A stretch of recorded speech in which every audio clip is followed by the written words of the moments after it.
अच्छा, मैंने कल आप लोगों को कहा था कि हम लोग नैनो डीटल के बारे में सीखेंगे और पैकेजेस के बारे में सीखेंगे। अच्छा, अब ये देखें, हम लगाते हैं सूडो। अब यहाँ पे मुझे सूडो लगाने की जरूरत है या नहीं, ये बताओ। कौन कह रहा है वो हाथ में ना करे जो कह रहा है कि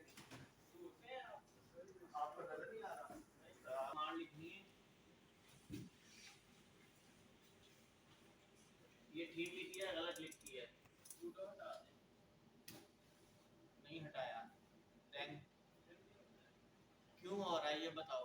मैं चूंकि उसको क्या कहते हैं ये सूडो मुझे क्यों नहीं लिखना चाहिए था ये बताओ। अच्छा,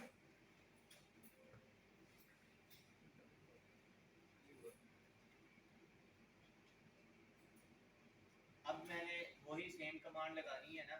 अच्छा, अब आप लोगों ने फर्क देखा है, मैं ऊपर नीचे वाला बटन दबा रहा हूँ लेकिन मेरे पास जो कमांड है वो बैक नहीं जा रही। अच्छा, अब ये देख, सॉरी हमने तो,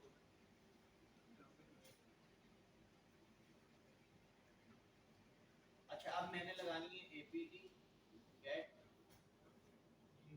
अपडेट।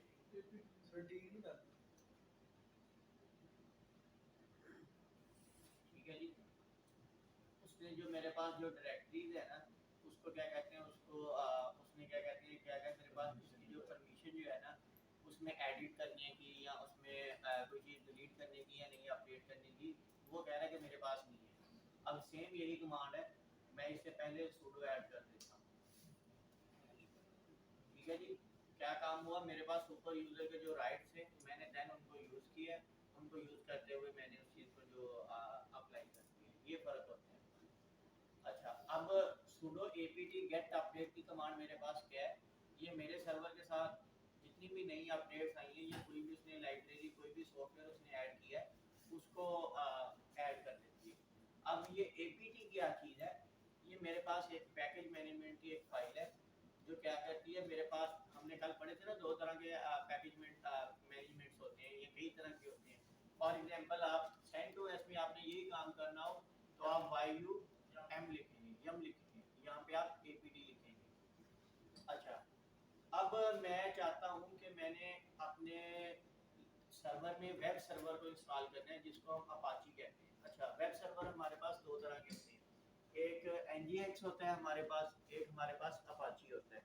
अपाची का क्या है, हमारे पास दुनिया में जितनी भी वेबसाइट्स हैं ना, तकरीबन उनमें 60% यूज़ हो रहा है। किस लिए यूज़ हो रहा है, वो एक ओपन सोर्स वेब सर्वर है, इस वजह से वो यूज़ हो रहा है। दूसरी तरफ अगर हम ऑफिशियली देखें तो जो मैं प्रेफर करूँ, ठीक है, वही सेम वेबसाइट आपकी दूसरे तीसरे सर्वर पे आप रख दें। इस सर्वर की लिमिट है 1000 यूज़र की। आप क्या करते हैं, जब इस पे 1000 यूज़र पूरे हो जाते हैं, वो एनजीएक्स जो होता है ना, वो आपकी दूसरे सर्वर पे रिक्वेस्ट को फॉरवर्ड करना शुरू कर देता है, तीसरे सर्वर पे करना शुरू कर देता है। यानी कि आप उस पर लोड बैलेंसिंग कर सकते हैं। यानी कि थर्ड ऑप्शन उसकी ये होती है, आपने उसमें विजुअल साइट्स अनेबल करनी है। फॉर एग्जांपल सर्वर एक ही है, आईपी एड्रेस भी एक ही है, लेकिन इस पे 10 12 20 40 50 जो वेबसाइट्स हैं वो होस्ट हैं। एनजीएक्स जो है वो लार्ज नंबर ऑफ जो यूजर्स हैं ना उनको सपोर्ट करता है और इसमें जो एरर की रेशियो है वो कम है। अपाची में जो एरर की रेशियो है वो ज़्यादा है। ठीक है ना, हम दोनों को देखेंगे। मोस्ट कुछ काम हम जो है वो अपाची पे कर लेंगे, कुछ काम जो है वो हम एनजीएक्स पे कर लेंगे। जिस तरह हम डार्क वेब को जब इसको इंस्टॉल करना सीखेंगे तो हम एनजीएक्स को यूज़ करेंगे, क्यों, वो हमारे पास ज़्यादा सिक्योर होता है, जहाँ पे हमें सिक्योरिटी ज़्यादा चाहिए होती है। बेशक हमारे इंटरनेट की जो स्पीड है वो कम हो या ज़्यादा हो। अच्छा, मैंने दोबारा से जाने, अच्छा चलिए, अब हम इस अकाउंट में रहते हुए हम सूडो का इस्तेमाल करते हुए इसको करते हैं। लिनक्स में जो सबसे ज़्यादा चीज़ आसान है ना, वो आपने सिर्फ सॉफ्टवेयर के पैकेज का नाम लिखना होता है। मसलन मैं लिखता हूँ sudo apt install apache। ये कमांड है, किस कमांड के लिए, मेरे जो लिनक्स का सर्वर है उसको एज ए वेब सर्वर में क्रिएट करने के लिए मैंने एंटर किया है। ये मेरे से कह रहा है कि जी अच्छा आप देखें तकरीबन कितनी कितनी फाइल होगी, ये 80 83 KB कितना बन रहा है। इसी में 8 MB बन रहा है तो उसमें ऑलमोस्ट आपका 8 जो MB। वेब सर्वर है ना, अगर मैं इसको यस करूँगा इसको, अच्छा जो फाइल चाहिए वो ये है, जो टोटल फाइल हमारे पास डिस्क पे हमारी स्पेस लेंगी वो ये है। इसको हम वाई का बटन प्रेस करते हैं तो ये उसको क्या कहते हैं, इंटरनेट से अब ये जो पैकेजेस हैं उनको डाउनलोड कर रहा है और देन जो है इसको ये इंस्टॉल कर देगा। सिंपल सा एक छोटा सा काम है, सिर्फ 1 मिनट का, जिसने मेरे एक सिंपल से सर्वर को मेरे वेब सर्वर में कन्वर्ट कर दिया। अच्छा, अभी ये जो हमारा वेब सर्वर है ये सिर्फ और सिर्फ इस काबिल है कि HTML के जो या सिंपल हमारी स्टैटिक वेबसाइट होती हैं उनको डिस्प्ले कर सके। अभी ये हमारे पास जो एडवांस वेबसाइट्स हैं, जो डायनामिक वेबसाइट्स होती हैं, जो प्रोसेसिंग करती हैं, जिस तरह PHP की हैं, लारवेल की हैं, जावा की हैं, ये उनको अनेबल नहीं करेगा। उसके लिए हमें अलहदा से जो पैकेजेस हैं उनको इंस्टॉल करना पड़ेगा। अच्छा, ये काम हमने अभी कर लिया है। यहाँ पे अभी हमने देखना है कि जो पैकेज हमने इंस्टॉल किया है उसका स्टेटस क्या है, उसका स्टेटस क्या है। हम करते हैं सिस्टम SYSTEMCTL, ठीक है। सिस्टम CTL की हम कमांड लगाएंगे, इसलिए हम विंडोज़ में जाते हैं, हम जाके जो प्रोग्राम्स होते हैं जिस तरह हमारे पास टास्क मैनेजर में नहीं आ रहे होते सिस्टम के जो प्रोसेस रन होते हैं, सेम ये लाइक उस टाइप की चीज़ हमारे पास यही है। हम यहाँ पे लिखते हैं स्टेटस, आगे हम सर्विस का नाम लिख देते हैं अपाची। ये मेरे पास उसका अब बता रहा है कि जी मेरे पास उसका जो स्टेटस है वो रनिंग में आ रहा है। अच्छा, मैं चाहता हूँ कि मेरे पास अपाची 2 की जो सर्विसेज है ना, मैं उसको बंद करना चाह रहा हूँ, ठीक है। मैं सेम यही कमांड लिखूंगा, सिस्टम CTL और आगे स्टॉप अपाची 2। वो मुझसे क्या कह रहा है, authentication required to stop the Apache services. मैं देन यहाँ पे पासवर्ड इंटर करता हूँ।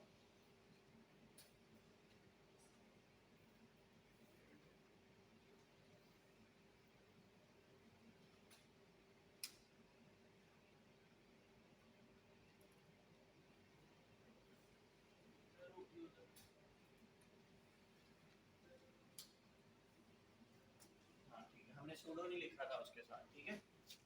अब हम दोबारा से स्टेटस चेक करते हैं।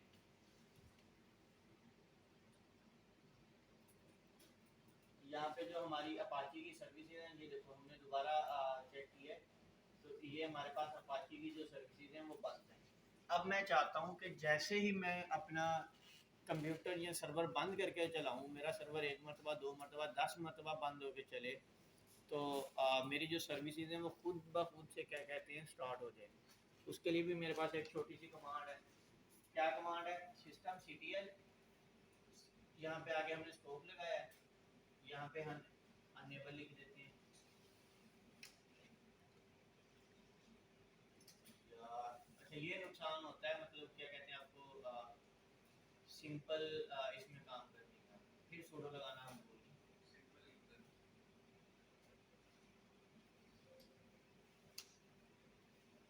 ठीक है जी, अब क्या होगा, हमने कितनी चीज़ें देखी हैं, हमने स्टार्ट देखा है, स्टॉप देखा है, स्टेटस देखा है, अनेबल देखा है।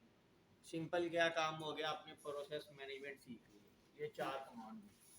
अब मैं चाहता हूँ इसको मैं रीबूट करना चाहता हूँ, जैसा कि हमने कल बात की थी ना कि हम सिर्फ एक सर्विसेज को हम रीबूट कर सकते हैं, सिर्फ एक सर्विसेज को हम रीबूट कर सकते हैं बजाय कि हम अपने पूरे सिस्टम को रीबूट करें।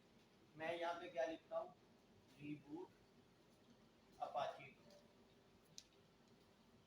ठीक है।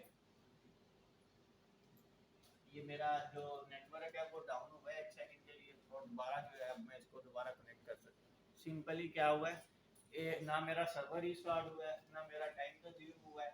उसने 1 या 2 सेकंड लिए हैं, या अपना उसको जितना टाइम चाहिए था सर्विसेज को बंद करके दोबारा ऑन करने में, उसने जो अपनी सर्विसेज हैं उनको बंद करके दोबारा ऑन कर दिया।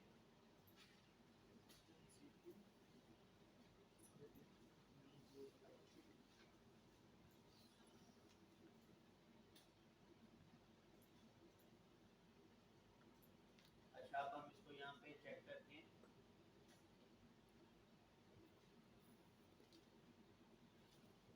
ये हमारे पास अपाची का डिफॉल्ट पेज आ रहा है। अभी हम इस पे भी हम काम करते हैं।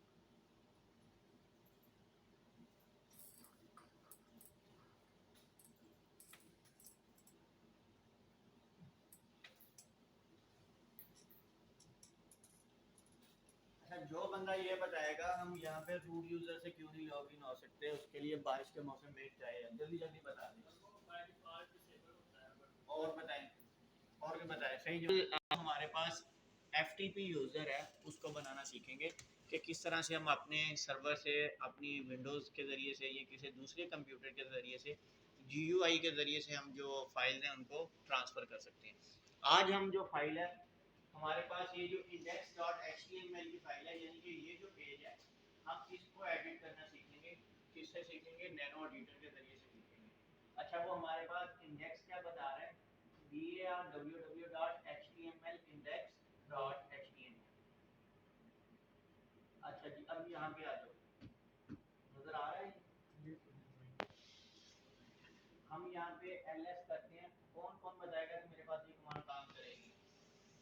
अच्छा जी, ls करता हूँ /var/www./html।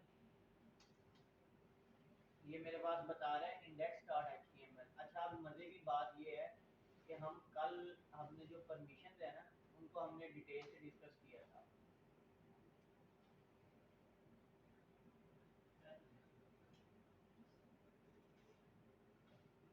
अब ये देखो, इसकी परमिशन हमारे पास क्या है? ये हमारे पास एक पहला आप छोड़ दें नानी। अच्छा, अब हमारा जो यूजर है, पहला जो इस फाइल का ओनर है, वो इस फाइल को रीड कर सकता है, राइट कर सकता है, इसको एग्जीक्यूट नहीं कर सकता। ठीक है। और सेकंड जो हमारे पास हमारा ग्रुप मेंबर है वो भी जस्ट इसको रीड आउट कर सकता है। हमारी जो ओवरऑल रेस्ट वर्ल्ड है वो जस्ट इसको रीड कर सकती है। उसका मतलब क्या है? अगर मैं यहाँ से रीड की परमिशन भी हटा दूँ तो आप जब इस पेज को विजिट करेंगे क्या आपके पास पेज आएगा? ये तो कितने लोग कहते हैं कि वो पेज आएगा जब हम इसको वेबसाइट में इसको एक्सेस करेंगे? ये तो कर सकते हैं। हाँ जी, यूजर की एक्सेस है ना, ये खत्म हो जाएगी अगर हमारी वेबसाइट में कोई वायरस आता भी है। अगर हमारी जो परमिशन www.data की हुई तो वो हमारे अपाची सर्वर को ही मुतासर करेगा, हमारे बाकी सर्वर को मुतासर नहीं करेगा। इस चीज़ को कहते हैं कि आपने परमिशन को किस तरह से अंडरस्टैंड करना है, आपने जो फाइल्स हैं उनको किस तरह से अंडरस्टैंड करना है। अभी हमने इसको एडिट करना है। एडिट करने के लिए हमने अपर बटन दबाया, हमने दोबारा सारी डायरेक्टरीज लिखने की बजाय हमने यहाँ पे नैनो लिखा। अब मैं जो फाइल को एडिट कर रहा हूँ ना उसको मुझे एडिट करने के लिए index.html लिखना पड़ेगा।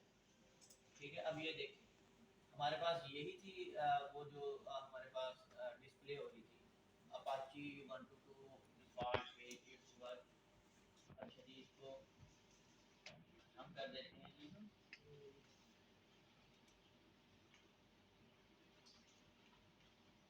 ठीक है जी, नीचे ये देखें मेरे पास सारे ऑप्शन देख रहे हैं। कंट्रोल के से आप कट कर सकते हैं, कंट्रोल जे से आप जस्टिफाई कर सकते हैं। अगर आपने रिप्लेस करना है, अगर आपने रीड फाइल करना है, अगर आपने कहीं पे फाइंड आउट करना है, फॉर एग्जांपल मैं W को दबाता हूँ तो ये मेरे पास सर्च का ऑप्शन आ गया। मैं यहाँ पे सर्च करता हूँ /var/www डॉट, ठीक है ना, तो मैंने इसको सर्च करना है, मैंने इसको लिख के इंटर किया है तो उसने मेरे पास क्या कहते हैं सर्च आउट कर दिए। सिंपल सा काम है, उसने नीचे बताया हुआ है। जी से आप हेल्प कर सकते हैं, ओ से आप राइट आउट कर सकते हैं। ओ आप प्रेस करेंगे, कंट्रोल ओ प्रेस करेंगे, आपके पास सिर्फ और सिर्फ रीड करने के लिए ये फाइल रह जाएगी, आप इस पर राइट नहीं कर सकते। सिंपल से काम है, सिर्फ और सिर्फ आपकी प्रैक्टिस चाहिए। ठीक है, अब मैं कंट्रोल एक्स करता हूँ। अब वो कह रहा है कि जी आपने सेव मॉडिफाई बुफर। अच्छा, इसने जितनी भी चेंजिंग की है इसने उड़ी करती है। अच्छा, मैं इसको वाई लिख के इंटर करता हूँ और वो कह रहा है कि अच्छा अब आपने फाइल में तो मैंने चेंजिंग करनी है लेकिन अब आपने जो नई फाइल सेव करनी है वो किस नाम से करनी है? सेम नाम से करनी है या किसी और नाम से करनी है? हमें चूंकि सेम नाम से करनी है हम इंटर दबाते हैं। वो कह रहा है कि जी एरर आ रहा है, परमिशन डिनाइड। उसकी वजह क्या है? हमने इससे पहले सूडो नहीं लिखा था, हमारा जितना काम है वो सारा बेकार किया। ठीक है, अभी हमें कंट्रोल एक्स करना पड़ेगा, एन करना पड़ेगा, और देन हमें अपनी कमांड से पहले सूडो लिखना पड़ेगा। अब पता चला कि हम आम यूजर में रहते हुए क्यों नहीं काम करते। लगे समझ इस चीज के भी। हम इसको दोबारा से रिप्लेस करते हैं।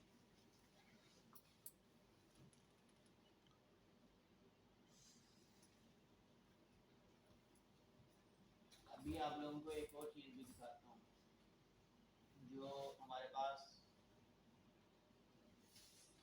अच्छा जी, नेटवर्क क्लास को हमने इसको मॉडिफाई कर दिया। देन हम इसको जो है वो इस वक्त कहाँ पे आ रहा था, वो ऊपर टाइटल पे है। ठीक है, अच्छा बार दफा क्या होता है, टाइटल जो वो मैंने स्लैश ईटीसी, नहीं हम सिर्फ डिस्प्ले कर रहे हैं, डिस्प्ले करने के लिए तो नहीं हमें चाहिए डिस्प्ले, हम सिर्फ उन्हीं फाइल को नहीं कर सकते।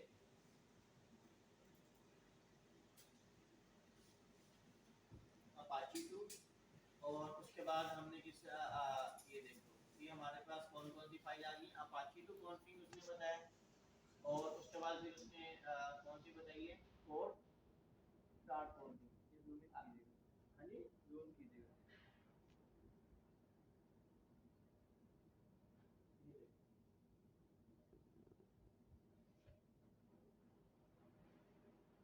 ये उसने आपको एक विंडो दी है कि अगर आपने इसकी कोड को चेंज करना है, आपने अगर इसकी कॉन्फ़िगरेशन को चेंज करना है। अच्छा, इसमें ना एक मूव साइट्स एनेबल्ड होती हैं, एक कॉन्फ़िगर्ड साइट्स होती हैं। आप उस पे भी काम करेंगे ना, एनजीएक्स पे भी। असल में आप लोगों ने पहले किया होगा किसी ने वेब सर्वर के ऊपर काम, किसी एक बंदे ने किया हो। अच्छा, दो तरह की हमारे पास होती हैं, एक साइट हमारे पास अनेबल्ड होती है, एक हमारे पास साइट कॉन्फ़िगर्ड होती है। कॉन्फ़िगर्ड साइट हमारे पास वो होती है जिनकी हमने कॉन्फ़िगरेशन की हुई है, यानी कि वो हमारे पास रनिंग के लिए तैयार है। जो अनेबल्ड साइट्स ये होती हैं वो हमारे पास जब भी हमारा यूज़र चाहे उनको विजिट कर सकता है। ठीक है, बाज़ दफ़ा इस तरह होता है कि आपने साइट को अनेबल कर दिया होता है, आपने उसको कॉन्फ़िगर नहीं किया होता। बाज़ दफ़ा होता है आपने कॉन्फ़िगर कर दिया होता है, आपने उसको अनेबल नहीं किया होता। तो ये दोनों चीज़ें आपने इनको देखना होता है। ये हमारे पास तब काम आती है जब हमने वर्चुअल जो कॉन्फ़िगरेशन है वो करनी है। अच्छा, मैं आपको एक और चीज़ दिखाता हूँ मज़े की। हम अभी इसकी बात कर रहे हैं ना, हम नैनो को करते हैं और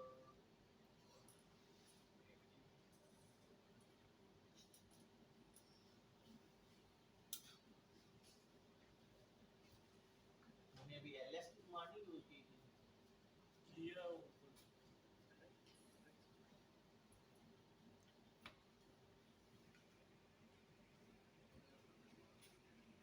अच्छा, साइट्स अनेबल, और इसके बाद ये हमारे पास 00 डिफ़ॉल्ट कॉन्फ़िग है।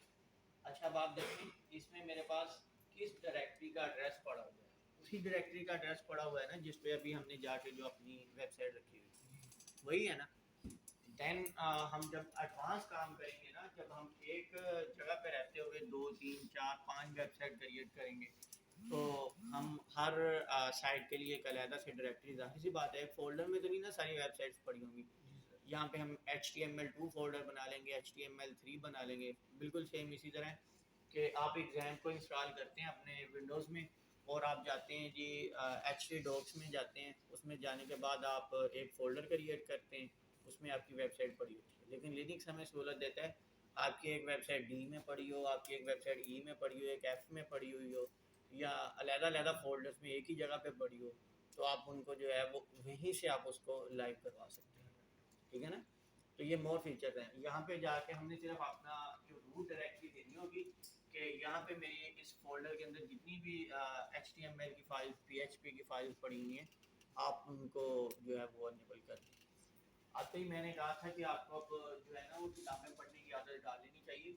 आपने ये सॉफ्टवेयर इंस्टॉल किया है, उसने 2 मिनट में आपको बता दिया कि हर चीज़ मेरी फलां फलां फलां फलां जगह पे पड़ी हुई है। ठीक है, तो ये डॉक्यूमेंटेशन है, किसी भी चीज़ को आपने उसको रीड आउट करना सीख लेना।